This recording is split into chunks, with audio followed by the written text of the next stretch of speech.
Random Nights at Randomness, the third generation. You can play the game that is called Random Nights at Randomness, the third generation. I played it on Scratch. I opened it up and it was brand new. And when I booted up the game, and it fucked it all up. So then I couldn't play fucking game! No, don't worry. I won't do that the entire review. But you see, this game has so many flaws that it deserves a good beating. Oh yeah, the rating. Final review, 9 out of 10. This is my favorite RNaR game. The only keeping it from a 10 out of 10 is 7 characters. Everything else is great. Fuck you. Nothing else, just fuck you.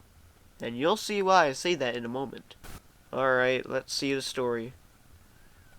It's been a long time since Wallace's was closed down, but they're not done. Most of the characters from Wallace's were moved over to a very messed up place. The person who owned the place needed a night guard to keep watch over the place at night. But the characters move around at night, attempting to sneak into your office. Whoa, I'm spooked. Well, the menu is at least a little different. I mean, there's only a few characters grouped together. But where's the twitching? I feel like there should be at least a little bit of twitching. Oh, but when the main menu doesn't listen to how the RNaR games are made, the extras does. Why is the extras menu unlocked at the start of the fucking game? No characters are locked even. What's the point? The game practically spoils itself before you could even play it. So, if you want a full blind playthrough, I say just never check the extras menu. Actually, Maxina is the last character listed in the menu anyways, and she's already shown in the main menu, so fuck it. Might as well spoil everyone else since you didn't even try to hide Maxina or Wallace. Well, 12 a.m. Night 1. Oh, great. More notes. 6 p.m.? 6 p.m.? The night starts at 6 p.m.? Why? Alright.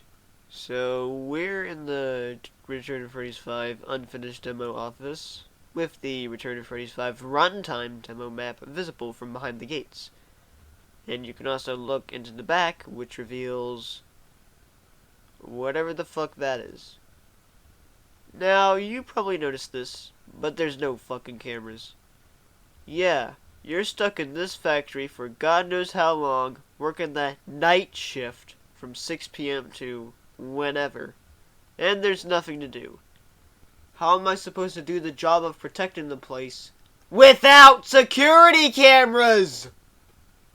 Honestly, if you're gonna do that, this makes it seem like we're breaking into the place rather than doing the night shift.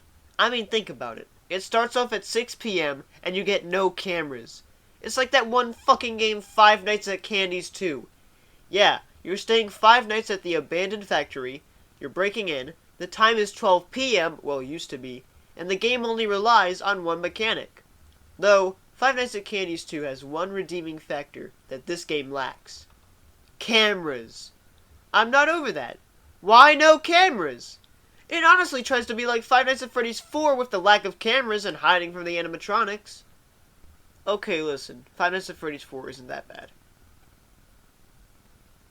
I was forced to say that by Nightmare Freddy, so he wouldn't maul my face off. Alright, I'm getting off track.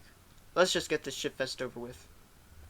So, this night, the Thomas trains are active. No extra comments? I refuse. Alright, so the night ends at 8 a.m. That means you're working 14 fucking hours. That sounds... I don't know, I don't like that. Doesn't sound right. Sounds wrong. Sounds illegal. Night 2. Why does it even say 12 a.m.? Oh yeah, because it just uses the FNAF 1 graphics. Okay. Oh yeah, the notes are back again. Why? Just why? So that's a really stupid excuse. The one positive thing I can say about the notes is that they were in the initial launch for the game, unlike RNaR the second chapter, in which they were introduced in a stupid fucking update. So this night introduces Bart and Squidward. Squidward also has such a weird voice. Whoever voiced him must have just done it on a will. I mean, the voice acting is fucking horrible. So many characters are voiced by the same guy, and I think he even grew tired of doing the voices. Well, beat that night. You may all complain that I go through these nights really quickly, but really I don't care. I mean, these games are just a waste of my fucking patience, and they're also a waste of not only my time, but your time as well. Seriously, I have many other things that I could be doing. Unfortunately, I really don't, so I have no choice but to keep playing. Now, night 3 is when the difficulty really shoots through the roof. 4 new characters are active, and while that doesn't sound so bad, they all enter directly after each other. Also, remember last time when I mentioned the sound design being bad in the second chapter? Well, in here, it's even worse! Oh yeah, the new characters are Freddy, Bonnie, Chica, and Foxy. This is actually their only full appearances in any of the Classic series games. I mean, it's not too bad, I guess. It lets the other characters have more of a chance to shine. Except the ones that get to shine are not that good, to say the least. It just makes you miss the unoriginal characters. Alright, here we go. Night 4. It's even worse. I have no words.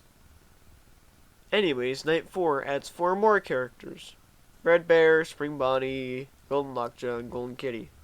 They all act just like Freddy and Co., where they will enter one after the other, and even then they'll try to enter after Freddy and Co., so you'll be trying to balance the meter and the animatronics for longer. Yeah, I'm not having fun. Hopefully you guys aren't having fun either. Done. Night 5. This night adds the last 4 characters. I love how the note guy literally writes out that he hears a sound. I'm sure we'll get the full-time experience from his point of view with a horribly written set of notes. I would have already brought up that this game originally had phone calls, but the problem is that the game was originally completely different. It took place in the Randomness Hotel, had more mechanics, still no cameras, a slightly smaller cast, and different endings, as well as phone calls. Maybe I'll play through that version some other time. Anyways, yeah, Night 5 is yada yada yada. Everyone still enters after each other, by the way. Alright, I beat the game! Now to discuss the custom night. You see, this game originally released back in early 2020. In the initial launch, the custom night, as well as the elusive Night 7, were actually possible. This is because the custom night AI could only go up to 4. Now that may sound bad, but it was manageable and you could balance it. However, in mid-2020, the AI was updated and fucked over. Now it goes up to 9, which is way too high for these characters, so now it's practically impossible. Thankfully, the all on 20 variable still checks if the characters are on 4 instead of 9, so you should really just play with everyone set active to 4. Also, I should mention this, but if you let the meter run out during a later hour in the game like 2 AM, then you can actually survive. Well, I suppose there's nothing else to do except custom night. Again, I'm doing them all on 4 instead of all on 9 because, you know, that's how you play the game. Easy. Night 7, on the other hand?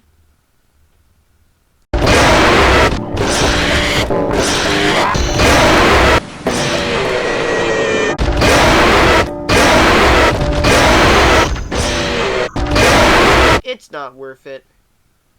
Also, these other things in the extras suck. Old Office. Yeah, wow. Yeah, yep. That's exactly what I wanted. Fast Nights? I personally really don't like the Fast Nights cheat in anything game. It's so stupid. The nights don't need to be fast. They can be their normal speed. The hours in this game are already 30 seconds, and this cheat turns them to 15. Overall, this game is not a fun experience. It has about as much gameplay as Fazbear's Return 2, except instead of a hallway you have to stare at, you gotta hide in the back. I feel like this game was also rushed because of the original game not being able to release. Now, why is that, you may ask? Well, the phone calls were too loud for Scratch to save the original version. Yeah, Yeah, yep. Wow. Well, thanks for watching, and I'll see you guys again when I play the 4th game in the series, and the first to detach from the crap factor in the original trilogy. Will it be better or worse? Stay tuned to find out. Alright, listen. I don't know how or why, but I beat Night 7. I cheated, because, like, there's the exploit, but I beat it? Oh yeah, the credits for this game suck also.